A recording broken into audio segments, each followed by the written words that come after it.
como um chinelo arrastando no chão. Sonho grande demais, o tamanho da mão. Na mente mansão, carro caro, camarim. Mas ninguém via nada, só meu pai viu em mim. Ele falou, esse moleque é diferente. Olhar de quem já nasceu à frente.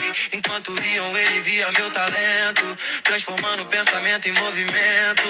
Hoje eu rio lembrando quem duvidou.